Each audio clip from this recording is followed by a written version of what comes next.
Outil incontournable de communication, le téléphone portable fait partie depuis une bonne vingtaine d'années des habitudes de vie des populations. Il arrive que le téléphone soit endommagé ou qu'il subisse des détériorations. Dans ce cas, son utilisateur opte généralement pour le remplacement. Justement, Nicolas a décidé de s'en acheter un autre. Non, c'est bon, je préfère laisser à la maison parce que quand on arrange, ça ne dure plus. Au fur et à mesure, ça se gâte, ça s'éteint. Comme lui, de nombreux usagers ne savent que faire de leur téléphone mobile en fin de vie. Le traitement réservé à un grand nombre de ces accessoires usagés est souvent inadapté, avec des conséquences sur la santé et l'environnement. Les déchets de téléphone portable peuvent être nocifs pour la santé. Il ne faut pas les stocker dans la maison, il ne faut pas les jeter dans les rues, dans les poubelles, ni dans l'eau.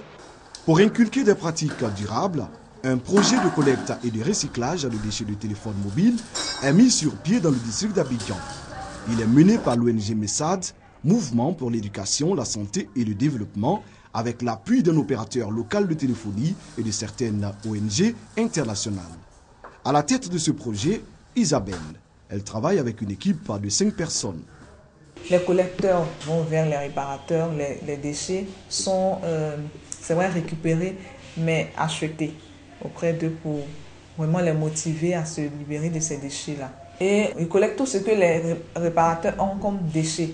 Les collecteurs reviennent à l'atelier ici. On passe maintenant au tour des trieurs. Constant est agent collecteur. Il parcourt quelques quartiers d'Abidjan à la rencontre des réparateurs de téléphone. Deux types de déchets sont rachetés. Les déchets pauvres et les déchets de plaquettes ou cartes mères. Quand on a commencé le projet, beaucoup étaient sceptiques. Venir comme ça, dire à quelqu'un que non, on a bien tes déchets automatiquement. C'est dit que mais quelqu'un qui va venir prendre ces déchets, c'est que sûrement ça pourrait le revendre. Et donc il fallait qu'on leur explique. Le but c'était de préserver l'environnement et puis la santé des populations. Ce qui a vraiment changé, c'est que maintenant on aspire à la portée des enfants. Surtout les batteries, par exemple, les batteries sont tellement dangereuses pour la santé. Auparavant, nous, on ne savait pas. Bon, on les jetait dans les rues, bon, mais depuis qu'ils sont venus, ils ont sensibilisé. Donc maintenant, même quand c'est bien qu'on voit les batteries, bien soit les téléphones usagés, on les prend, on les ramène à la télé, on les met on les recycle quelque part et ils passent les prendre. En fait, ça nous arrête parce que nos décès, ils viennent décharger ça, ils viennent prendre avec nous et ils nous donnent un peu. Donc, ça nous soulage au lieu de jeter. Si on jette aussi, bon, c'est pas bon pour la population. Donc, il y a tout ça.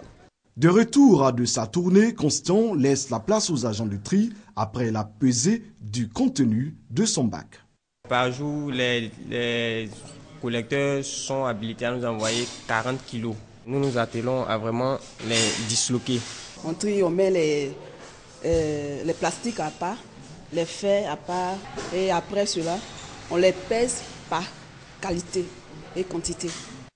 Les objets triés sont empilés selon la matière dans des sacs de jute. Ils sont entreposés dans un magasin puis acheminés vers la France pour recyclage.